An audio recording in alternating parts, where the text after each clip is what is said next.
मूलाधारे सुयोन्याक्षे चिदग्निवरमण्डले समासीनं पराशक्ति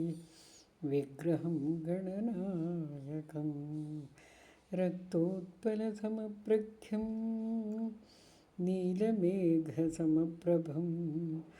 रत्नप्रभालसद्दीप्तमुकुटाञ्चितमस्तकम् करुणारससुधाधार स्रवदक्षित्रयान्वितम् अक्षिकुक्षिमहावक्षः गण्डशूकादिभूषणम्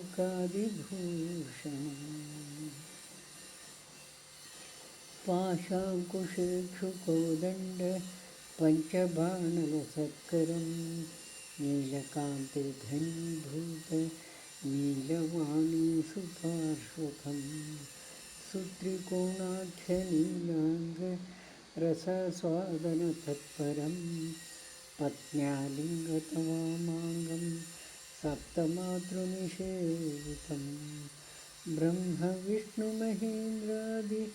सम्प्रपूजितपादुकं महद्वयपदोवाच पादुकामन्त्रसारकं नवावर्णयज्ञाख्य वरिवस्याविधिप्रियं पञ्चावर्णयज्ञाख्य विधिसम्पूज्यपादुकम् अखण्डकोटिब्रह्माण्डमण्डलेश्वरमव्ययं मृदनाक्षरसम्पूर्ण मन्त्रराजस्वरूपिणं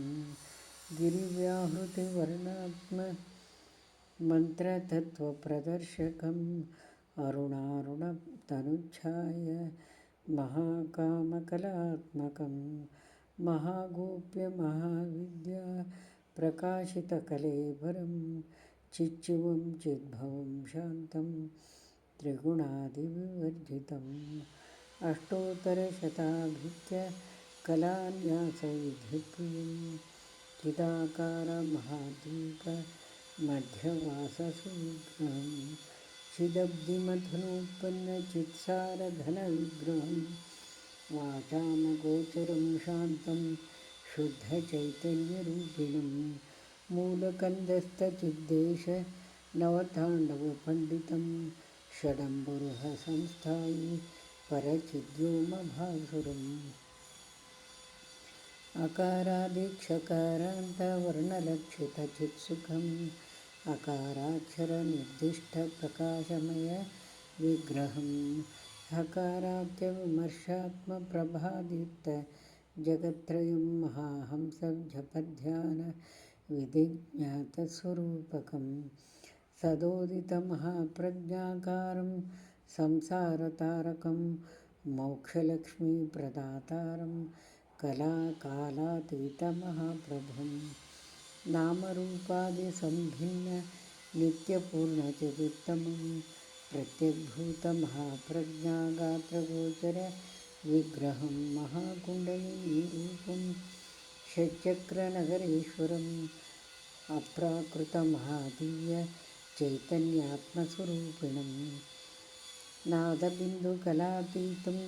कार्यकारणवर्जितं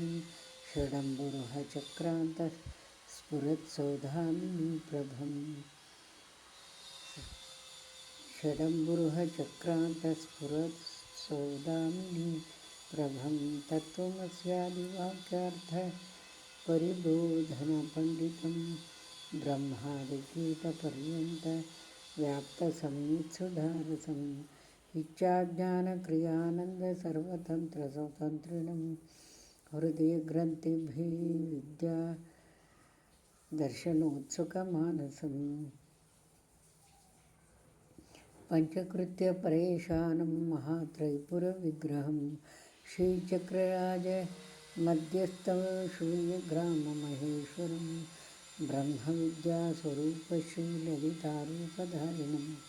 पशुन्याद्यावृतं साध्यम् अद्वयानन्दवर्धनम् आदिशङ्कररूपेश दक्षिणामूर्तिपूजितम् असंस्पृष्टमहाप्रज्ञाभिख्या